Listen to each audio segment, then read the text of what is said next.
अस्सलाम वालेकुम, मैं हूं डॉक्टर तहीम जावेद और आप देख रहे हैं डॉक्टर तहीम व्लॉग्स। अपने यूट्यूब चैनल में आपको खुशामदीद कहती हूँ। आज हमल के पहले 3 महीनों के हवाले से बात करेंगे कि क्या क्या चीजें हैं क्यों जो आपको खानी चाहिए, कौन कौन सी एहतियात हैं जो आपको करनी चाहिए और किन चीजों को अवॉइड करके आप एक हेल्दी और बेहतर प्रेगनेंसी की तरफ जा सकते हैं।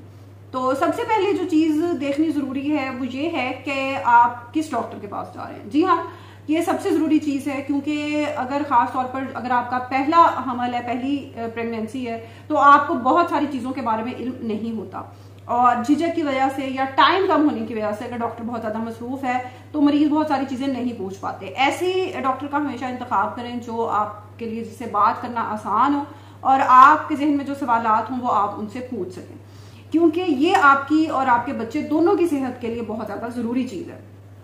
उसके बाद जो पहले 3 महीने हैं उनमें डाइट आपको कौन सी लेनी चाहिए। डाइट सबसे जरूरी चीज है कि खुराक आपके जिस्म में कौन सी जा रही है, क्योंकि बच्चे को भी उसी में से एनर्जी मिलनी है। तो सबसे जरूरी चीज है कि पहले 3 महीने में खास तौर पर आप ऐसी खुराक का इंतखाब करें जिसमें कार्बोहाइड्रेट की मिकदार ज्यादा से ज्यादा। कार्बोहाइड्रेट वाली डाइट्स कौन सी हैं, इनमें आलू है, खजूर है, इस किस्म की चीजें जो आपका एनर्जी लेवल खास तौर पे, क्योंकि जो पहले 3 महीने होते हैं उसमें एनर्जी लेवल आपका बड़ी तेजी से कम हो रहा होता है, जिस तरह चक्कर आना या मतली महसूस होना या जिस्म में ताकत की कमी का महसूस होना, इस किस्म की चीजें होती हैं।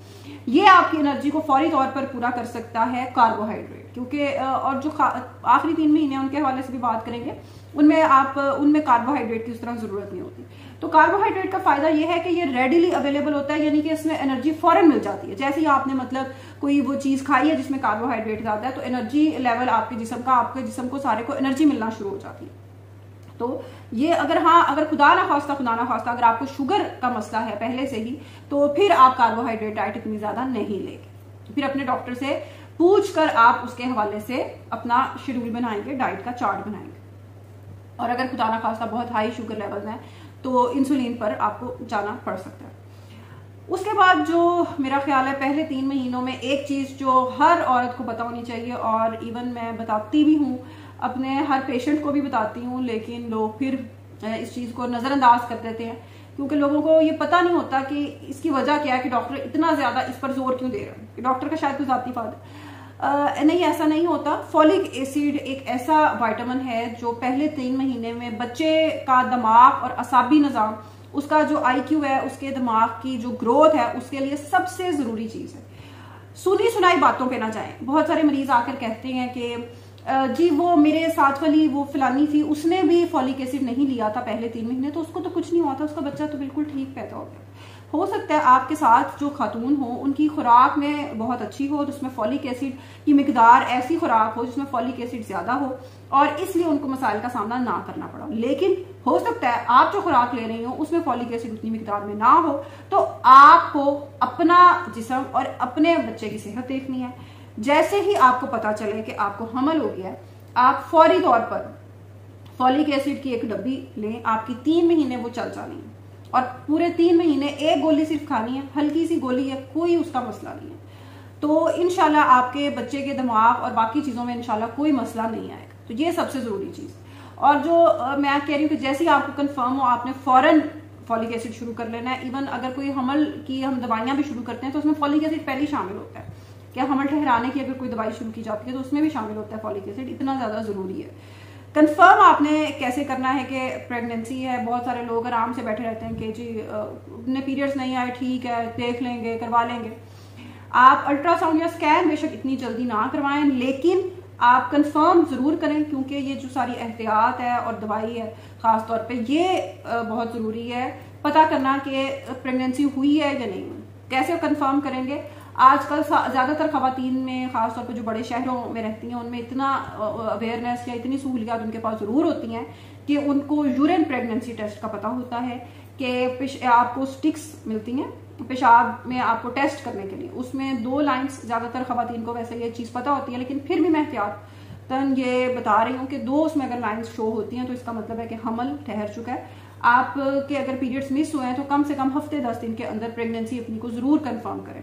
आप घर पे भी टेस्ट कर सकते हैं और दूसरा टेस्ट भी यूरिन फॉर प्रेगनेंसी टेस्ट, पेशाब का टेस्ट भी लेबोरेटरी किसी स्क्रीन से करवा सकते हैं और उसमें आप अर्ली मॉर्निंग सुबह के टाइम का सैंपल दें। ये बड़ी जरूरी चीज है ताकि हम फॉलिक एसिड फौरन शुरू कर सकें, ये क्योंकि सबसे जरूरी चीज है।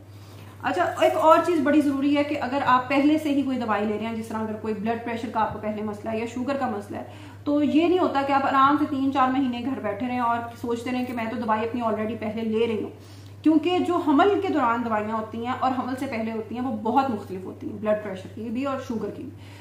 क्योंकि ब्लड प्रेशर की कुछ दवाइयां आपकी जो यानी कि बच्चे वाला खून का बहाव है उसको क्रॉस करके वहां नहीं पहुंच सकती, जो हम रूटीन में आम शख्स यानी जिस तरह आम खातून लेती हैं। तो इसलिए हमल के दौरान आपकी दवाइयां मुख्तलिफ होती हैं, तो वो जैसे ही आपको पता लगे आप अपनी दवाइयां जरूर तब्दील करवाएं। को जो भी आपका करीबी डॉक्टर है उससे अपनी ब्लड प्रेशर, शुगर या कोई भी और मसला है, कोई जहनी मसला है, साइकोसिस है या डिप्रेशन है या कोई भी इस किस्म की चीज है जिसके लिए आप दवाई ले रहे हैं, उसको काइंडली जरूर आप चेंज करवा लें, उसको बेहतर और या तब्दील करवा लें। ये बहुत जरूरी चीज है। एक और मिथ जो खास तौर पे मीडिया का मेरा ख्याल है इसमें बहुत ज्यादा किरदार है कि जैसे ही खवातीन समझती हैं कि हमल हो गया है तो वो समझती हैं कि अब हमें बेड रेस्ट करना चाहिए, और बदकिस्मती ये है कि जिन खवातीन में वाकई इंडिकेशन होती है, जिनको वाकई बेड रेस्ट की जरूरत होती है, उनको नहीं मिलता। और बाकी खवातीन जिनको खुदा ना खास्ता कोई मसला नहीं भी होता, वो समझती हैं कि अब हमल का मतलब है कि कोई बीमारी है और अब हमें बेड रेस्ट करना चाहिए। बेड रेस्ट करना आपको बहुत ज्यादा पेचीदगियों की तरफ ले जाता है। क्यों? आपका खून का बहाव जो होना चाहिए बच्चे के लिए भी जो जरूरी है और आपकी सेहत के लिए भी जरूरी है, वो बहुत ज्यादा जो रेस्ट है वो उससे रुक जाता है।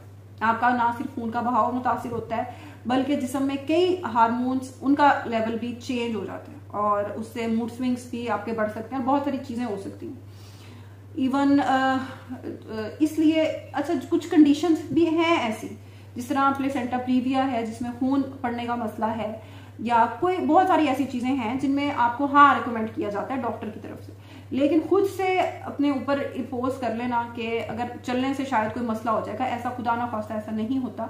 तो जितना भी आप एक्टिव रह सकें, और एक्टिव रहने का ये मतलब भी नहीं है कि ओवर वर्क करना है या बहुत ज्यादा जिस्म में थकन तारी कर लेनी है, हाँ, लेकिन एक मुनासिब दर्जे का काम और अपने आप को एक्टिव जरूर रखें ताकि एक हेल्दी लाइफस्टाइल आपके लिए भी बेहतर होगा और आपके बच्चे के लिए भी बेहतर होगा। तो ये कुछ चीजें हैं बुनियादी जो पहले 3 महीने में खासतौर पे खुराक, फॉलिक एसिड, ये 2 चीजें आपने जरूर जहन में रखनी है। और इंशाल्लाह हम बाकी जो प्रेगनेंसी का टाइम है उसको भी कवर करेंगे आने वाले व्लॉग्स में इसके हवाले से। अगर आपको जहन में कोई सवाल हो तो काइंडली कमेंट सेक्शन में अपने फीडबैक से जरूर आगाह कीजिएगा। अल्लाह हाफिज।